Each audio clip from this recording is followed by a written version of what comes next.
कोशिश हमेशा करते रहे। क्योंकि आज मैथ का दिन है तो मैथ पर ही मेन हम टारगेट करके बोलना चाह रहे हैं कि जिस बच्चे को भी जरा बहुत भी मैथ से डर लगता है, जरा बहुत भी मैथ से डर लगता है, सिर्फ आप इतना करिए कि क्लास के अंदर टीचर जो सवाल बनाते हैं तो उस जैसा सवाल आप घर में बैठ के बनाएं।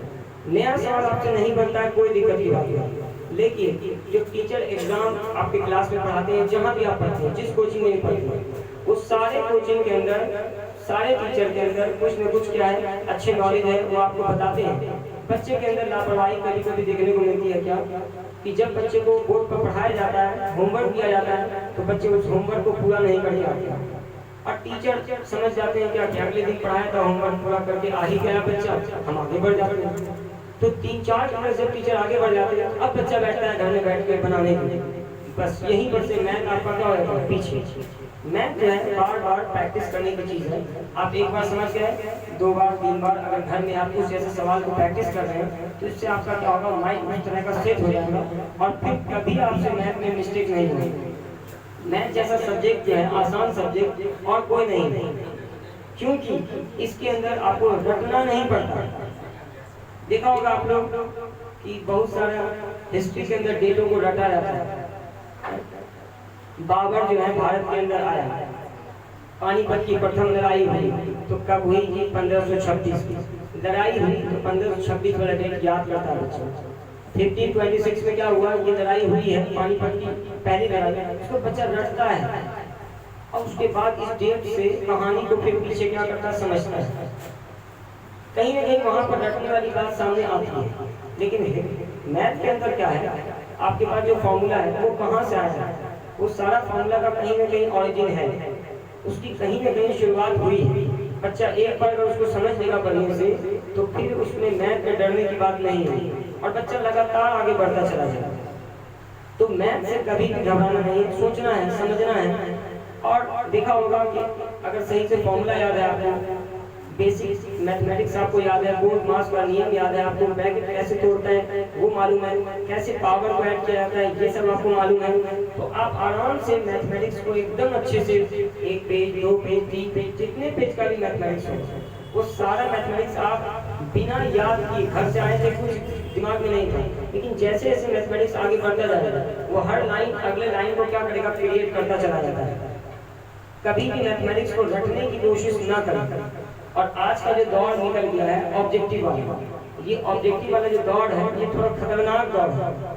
इसमें बच्चे की काबिलियत कभी कभी नहीं भी चेक होती है, क्योंकि इसमें बच्चा जो है क्या होता है, कुछ ऑब्जेक्टिव जिसको याद है तो उससे भी वो आगे बढ़ जाता है, और कुछ ऑब्जेक्टिव याद नहीं है तो उसको बनाना पड़ता है, तो बनाता है तो बेसिक अगर नॉलेज है तो ठीक है बना लेगा। तो सब्जेक्टिव वाले में अच्छे से बच्चे का आंकलन होता है। अभी बिहार बोर्ड के अंदर क्या कर दिया गया है, 50% ऑब्जेक्टिव 50% सब्जेक्टिव कर दिया। इससे बच्चे का आंकलन उस लेवल का नहीं हो पाएगा।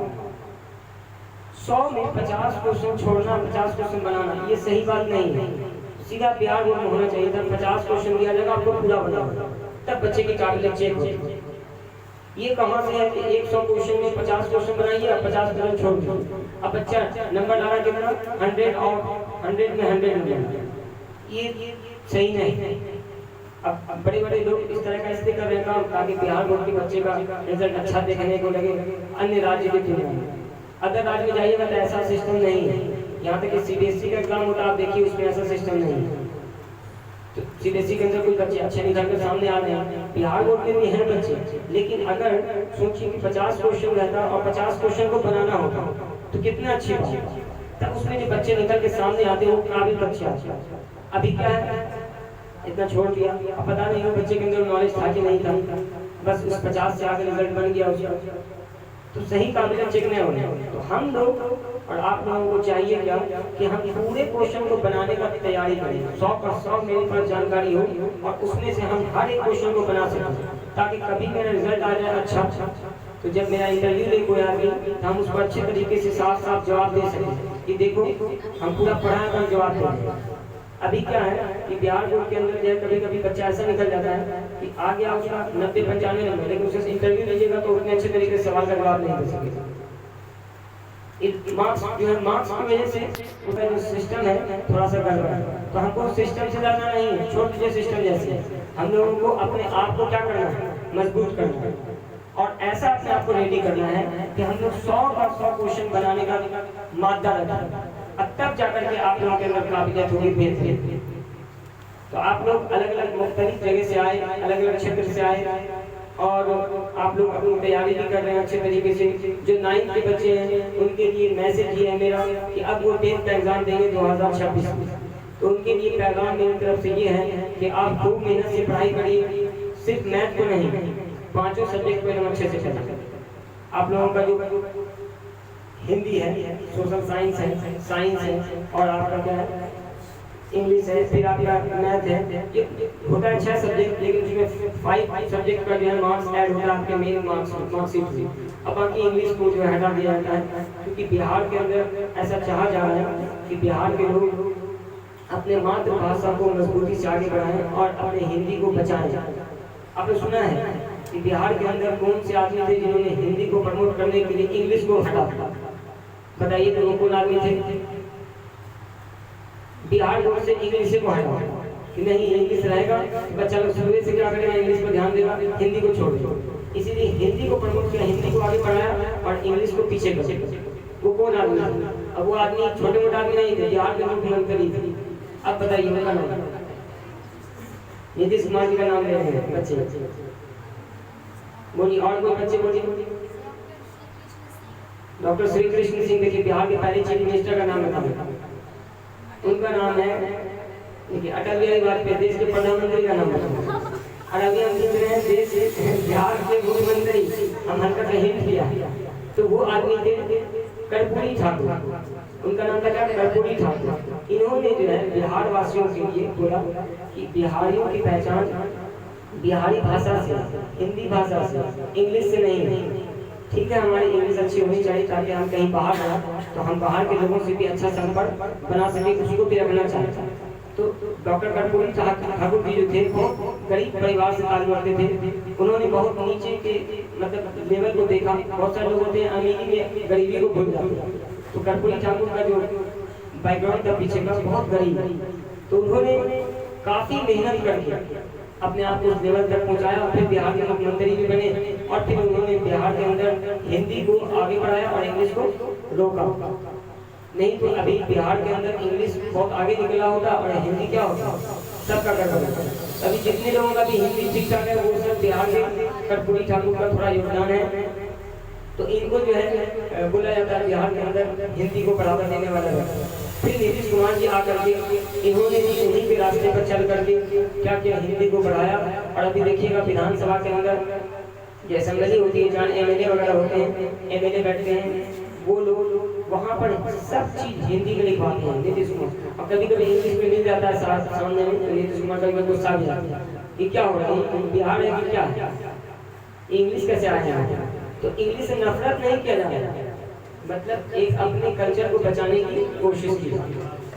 भाषा जो होता है ये किसी धर्म का किसी जाति का नहीं होता, क्षेत्र की एक पहचान होती है। जैसे आपने सुना उर्दू लैंग्वेज सुना है, तो उर्दू लैंग्वेज का इतिहास देखने को क्या मिलता है कि सब लोगों को लगता है कि मुसलमानों का ये नहीं है। और उर्दू के जितने महान विद्वान सब जो हुए हैं वो ज्यादातर कौन हुए हैं, वो ज्यादातर हुए कौन, गैर मुस्लिम। आपने सुना प्रेमचंद का नाम सुना है? प्रेमचंद बेहतरीन तरह का कहानी लिखने वाले, उनकी एक से बढ़कर के एक ऐसे अफसाना है, ऐसे कहानी है, उनकी स्टोरी उनकी ऐसी है प्रेमचंद की कि दिल जीतने वाली बात। एकदम नीचे तबके के लोगों की कहानी लिखते हैं प्रेमचंद, और उर्दू के एक नंबर माहिर बेहतरीन आदमी। तो कहने का मतलब ये, उर्दू जो है लखनऊ यूपी के क्षेत्र में पली वहीं से उत्पन्न हुई, वहीं जब कोई विदेश से उर्दू आई नहीं। लेकिन हम लोग क्या कर रहे हैं, लैंग्वेज को अपना धीरे धीरे क्या कर रहे हैं, छोड़ते चले जा रहे हैं। अपनी हिंदी को हम नहीं बचाएंगे तो बताइए कहाँ के लोग हिंदी को बचाएंगे? कोई ऐसा देश बताइए जहाँ हिंदी को बचाने की कोशिश की जा रही है? कहीं नहीं। तो हम लोग अगर हिंदी को बिहार के अंदर बचाएंगे तो मेरी संस्कृति कुछ न कुछ क्या होगी, बची रहेगी। अंग्रेजी को बचाने वाले बहुत सारे मुल्क, बहुत सारे देश, ठीक है, लेकिन हिंदी को बचाने के लिए अगर हम लोग यहाँ कोशिश नहीं करेंगे तो गड़बड़ा जाएगा। इसीलिए हम लोगों की जिम्मेदारी है कि हिंदी को बचाएं, अपनी संस्कृति को बचाएं, क्योंकि हिंदी के अंदर बहुत सारी क्या है विचारधारा हम लोगों की जुड़ी हुई है। बिहार के अंदर भोजपुरी, हिंदी, ये सब एक मिली जुली संस्कृति मिलती है, तो इसीलिए बिहार के अंदर ऐसा मामला है। अब हम आगे बढ़ते हैं और थोड़ी सी बात और बताते हैं कि 9th क्लास के जो बच्चे तैयारी कर रहे हैं, 9th से 10th में अब आए हैं, तो अपनी तैयारी अच्छे से कीजिए। और 10th में मैथ टॉपर क्विज कॉम्पिटिशन फिर से होगा और उसमें आप पूरी हिम्मत से, पूरी जद्दोजहद करके ऐसा एग्जाम दीजिए कि ताकि आपका जो है एक प्रैक्टिस हो जाए बिहार बोर्ड के लिए और आप आगे जाकर के बेहतरीन तरह का काम कर सकते हैं। दूसरी बात, जो 10th क्लास से निकल गए हैं, जैसे 10th क्लास से जो बच्चे निकल गए हैं और 11th में चले गए हैं, 11th में एडमिशन करवा लिया और वो आगे जाकर साइंस भी ले लिया है और अब तैयारी जो कर रहे हैं किससे, मैथ से, फिजिक्स से और केमिस्ट्री से, क्योंकि उस ग्रुप के बच्चे भी यहाँ पर मौजूद हैं। एग्जाम तो दिया था 11th लेवल पे, लेकिन अब वो किस में चले गए, 10th वाले 11th में चले गए और 11th वाले कहाँ चले गए, 12th क्लास में चले गए। ठीक है, और 12th वाले जो पास आउट हो गए हैं वो अब आगे एडमिशन लेंगे पार्ट 1 में। तो जो 10th पास करके 11th में गए हैं, बिहार बोर्ड का रिजल्ट आ गया है, सीबीएसई वाले का रिजल्ट आ गया है, तो अब जो 11th क्लास में जा रहे हैं बच्चे, उन बच्चों को चाहिए कि अपने सब्जेक्ट पर अच्छी तरीके से पढ़ें। अक्सर देखने को मिलता है, क्योंकि हम साइंस के विद्यार्थी रहे हैं, तो 11th क्लास के अंदर अक्सर देखने को मिलता है कि बच्चे एक सब्जेक्ट को पढ़ते हैं और सोचते हैं क्या कि हम 12th में जाएंगे अच्छे से पढ़ेंगे, वहाँ पे जाके पढ़ेंगे बहुत अच्छे से। ये सबसे खराब बात है बच्चे, और उसके गार्जियन भी इसको सपोर्ट करते हैं। कभी कभी पैसा बचाने का भी मामला हो जाता है और कभी कभी उसको अच्छे ट्यूटर मिलने का भी मामला हो जाता है। अच्छा ट्यूटर नहीं मिल रहा तो छोड़ देते हैं, 12th में पढ़ेंगे। आप याद रखिए कि बेसिक नॉलेज आपके पास अगर नहीं होगा तो 12th क्लास आप सही से नहीं पढ़ सकते। इतना बेसिक नॉलेज है 11th के साइंस में कि आप फिजिक्स अच्छे से पढ़िएगा, केमिस्ट्री अच्छे से पढ़िएगा, तो ही जाकर के आप 12th के फिजिक्स और केमिस्ट्री को बहुत अच्छे से पढ़ सकेंगे। ठीक है, आपको टीचर 12th वाले पढ़ा देंगे, बहुत सारे टॉपिक 11th के अंदर है वो 12th के अंदर नहीं है, लेकिन उसकी 1% बात भी अगर टच कर गई 12th क्लास में तो यानी आप बैकफुट पर आ जाएंगे। और ये दिमाग में मत रखिएगा कि 9th 10th से मैच कर जाएगा, हम आराम से काम चला के निकाल लेंगे, नहीं। आप एकदम अलग दुनिया में प्रवेश कर रहे हैं। 10th क्लास से आप जब 11th क्लास में आए हैं और अगर मैथ साइंस आपका है तो एक अलग दुनिया में आ गए। आपको 10th क्लास का मैथमेटिक्स नहीं मिलेगा, मैथमेटिक्स एक अच्छे लेवल का मिलेगा, एक नई चैप्टर से आपकी मुलाकात हुई और वो चैप्टर 10th क्लास में नहीं थी। ठीक है, आप एपी पढ़ा है तो एपी से पढ़कर आपको जीपी पढ़ना पड़ेगा, एचपी पढ़ना पड़ेगा। अब नई चैप्टर से आपकी क्या होगी, मुलाकात होगी, तो वहाँ पर एक नया फॉर्मूला आपके सामने आ गया। जो बच्चे सर्वाइव कर लेंगे ठीक है, तो अगर 11th क्लास में सर्वाइव कर गए तो 12th क्लास में आपको कोई ना कोई चक्कर कामयाब होगा। तो हर एक नॉलेज को लेना है। बोल सकते हैं कि टीचर अगर पढ़ा रहे हैं 11th क्लास के, तो जितना चीज पढ़ा रहे हैं आप टूट करके पढ़िए। भले आपका 11th क्लास के अंदर बोर्ड एग्जाम ना हो, आप 11th क्लास के अंदर बोर्ड एग्जाम नहीं है, आप उसके अंदर first division, second division, third division करने वाला मामला नहीं है, लेकिन फिर भी आप अपने आप के लिए पढ़िए ताकि 12th क्लास में जाकर के बेहतरीन परफॉर्मेंस दे पाइए। मामले से कुछ नहीं होगा, आपको अच्छे से मेहनत करना पड़ेगा और बेहतरीन मेहनत करना पड़ेगा। ठीक है, तो इस तरीके से जो 11th क्लास के जो बच्चे हैं उनको एकदम चाक चौबंद हो जाना है।